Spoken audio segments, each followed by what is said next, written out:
Trampning tahdidlari AQShdagi katta qarz va ortib borayotgan xarajatlarni jamoatchilik e'tiboridan chalg'itishga qaratilgan. Eron Tashqi ishlar vazirligi rahbari Abbos Aroqchi Trampning iqtisodiy operatsiya haqidagi bayonotiga munosabat bildirdi.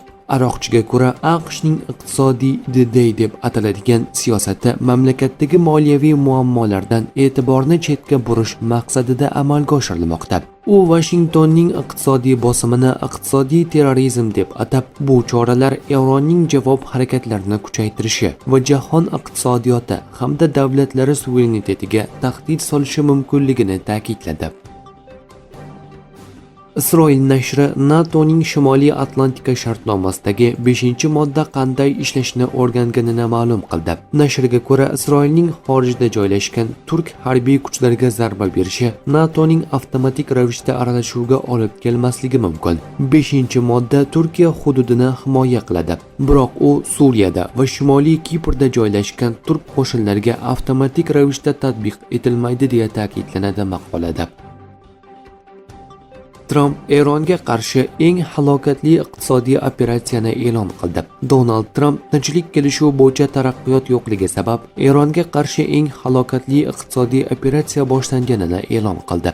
AQSh prezidenti Tehronga yordam beradigan har qanday mamlakat ulkan iqtisodiy oqibatlarga duch kelishini va'da qildi. Hech kim Eron Islom Respublikasiga mendan ko'ra ko'proq kelishuv tuzish imkoniyatini bermagan. Ular uchun afsuski, ular bundan foydalanmadilar. Shuning uchun bugun men biron bir mamlakatga qarshi olib borilgan eng halokatli iqtisodiy operatsiyani e'lon qilyapman. Bu misli ko'rilmagan miqyosdagi iqtisodiy urush va izolyatsiya bo'ladi, deb yozdi AQSh prezidenti Truth Social ijtimoiy media platformasida.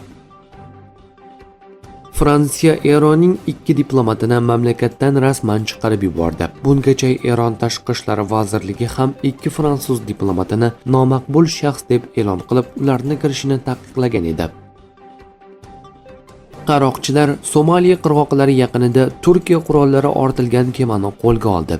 Associated Press nashri ma'lumotlarga ko'ra, kema bortida Somali poytaxti Mogadishodagi Turkiya harbiy o'quv markazi uchun mo'ljallangan qurollar, shuningdek aloqa vositalari, sun'iy yo'ldosh uskunalari bo'lgan. Kemani 8 nafar qaroqchi egallab olgan. Uning ekipaji esa 10 kishidan iborat bo'lgan. Keyinroq ushbu olingan kema joylashgan hududga aviazarba berilgan va oqibatda 4 kishi halok bo'lgan.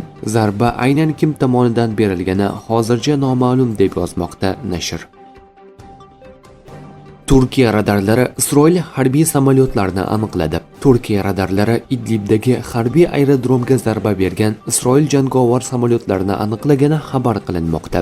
Ma'lumotlarga ko'ra, samolyotlar Turkiya chegarasiga 2-3 daqiqalik parvoz masofasigacha yaqinlashgan, ammo Turkiya havo hududiga kirmasdan ortga qaytgan. Turkiya havo hududi uzoq masofali havo mudofaa tizimlari bilan himoyalangan. Shuningdek, Turkiyaning uzoq masofali erta ogohlantiruvchi radar tarmog'i chegara atrofida F-35 kabi texnologiyasiga ega samolyotlarning harakatini real vaqt rejimida kuzatish imkoniyatiga ega ekani ta'kidlanmoqda. Xususan, Turkiyaning eng uzoq masofali radarlardan biri bir vaqtning o'zida qariyb 50 ta raqamli aloqa kanalini boshqara oladi. Tizim sekundiga 30 bitda disk hajmiga teng ma'lumotni qayta ishlash imkoniyatiga ega.